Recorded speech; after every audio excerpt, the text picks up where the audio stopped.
Hello again. Welcome to John and Lisa's Jazz Joint. We're taking a third look at the career and the life of NatKing Cole. He was a jazz musician turned vocal singer, very popular in the 40s, 50s, and into the 60s. He, we have covered his, in the first two episodes, we covered his career right up to the 1950s. And today we are going to start by looking at his two number one songs. In 1950, his version of Mona Lisa reached number one, and in 1951, his version of Too Young reached number one.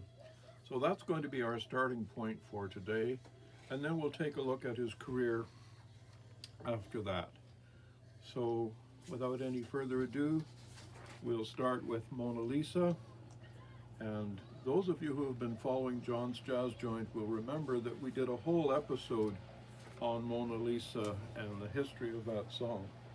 But this time we're just looking at it strictly from Nat King Cole, the jazz musician, and Mona Lisa. Hope you enjoy it.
So Mona Lisa then was an instrumental but also a vocal song that was very well received. In the following year, the second number one song was kind of interesting because it gave a message to young couples who are often misunderstood and they're told that they're too young to get married. And so this song became number one in 1951. Again, Nat King Cole. They try to tell us we're too young to really be in love. They say that love's a word we've only heard, but can't begin to know the meaning of.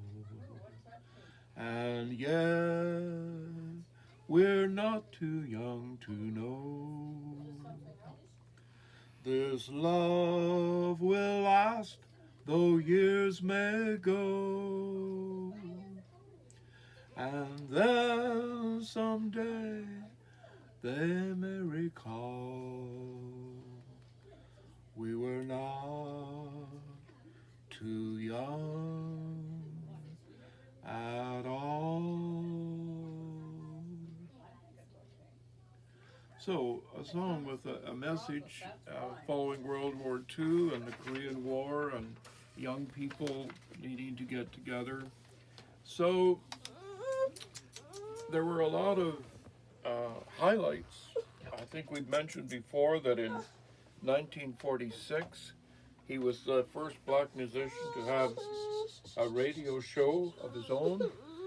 In 1956, he had his own television program, and it lasted for a year. He had some difficulty in finding a national sponsor, and so after a year, he gave the program up. He had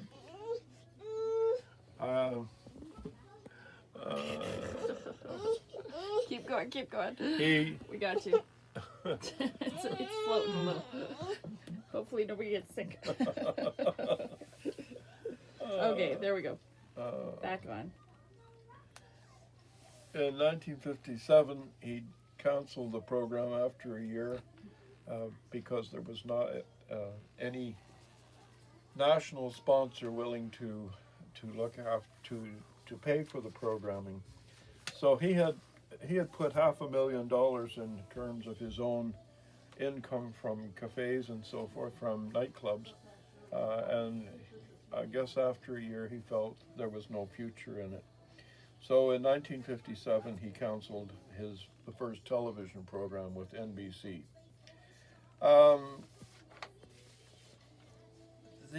The 50s were very good for him. He sold millions of records throughout the world, songs such as Smile, Pretend, which we did in an earlier program, A Blossom Fell. And he had his first LP in 1955, a long-playing record.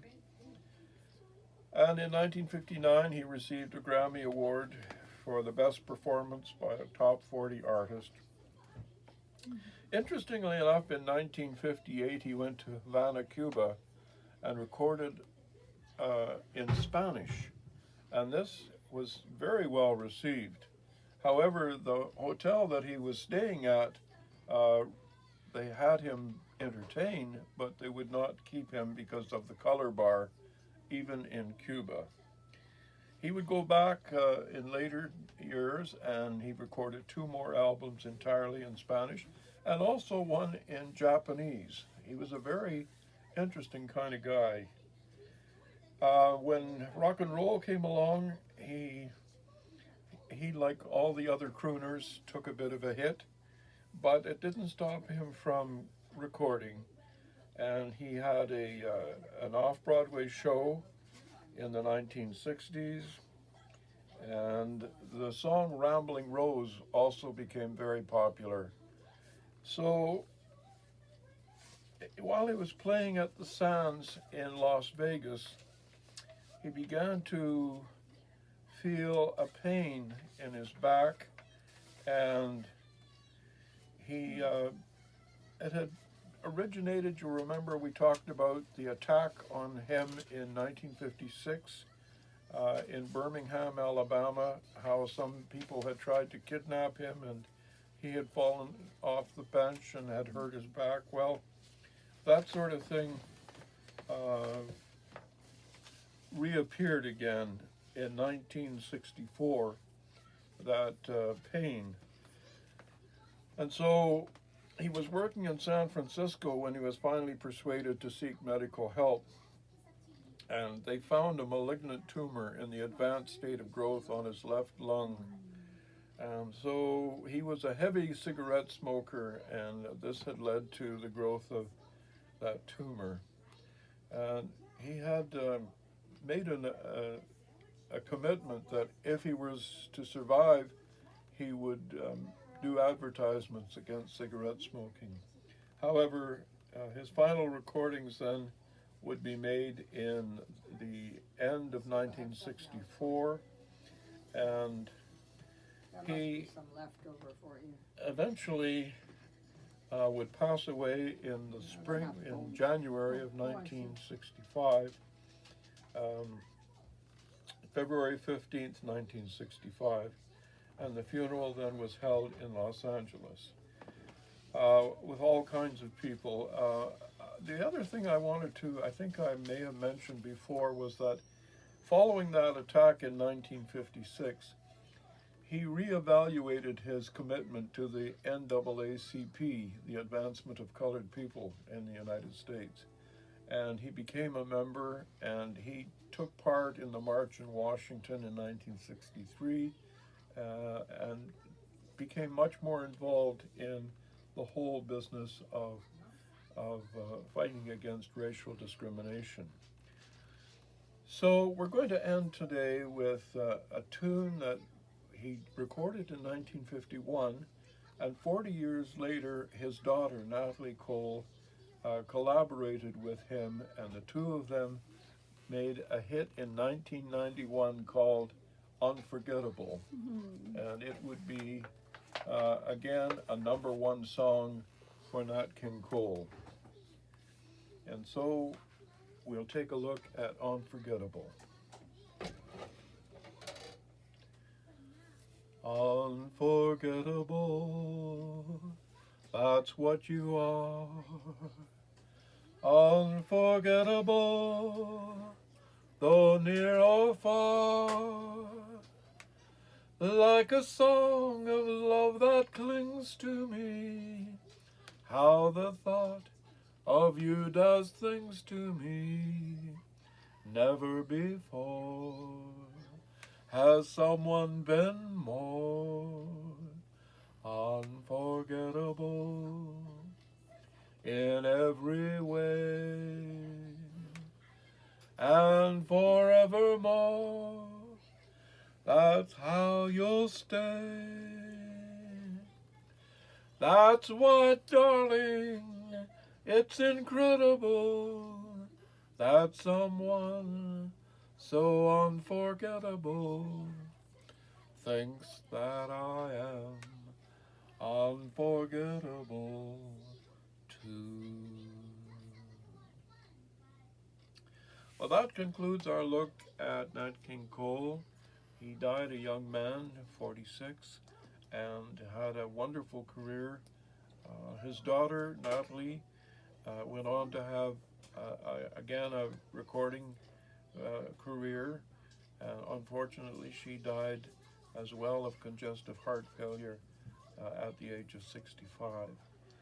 But the good things that NatKing Cole did, remember, he was a trailblazer in radio and television and nightclubs, a multifaceted guy who could record in Spanish and Japanese as well as in English. I hope you've enjoyed our look at NatKing Cole, and we'll look forward to seeing you at John and Lisa's Jazz Joint the next time. Bye for now.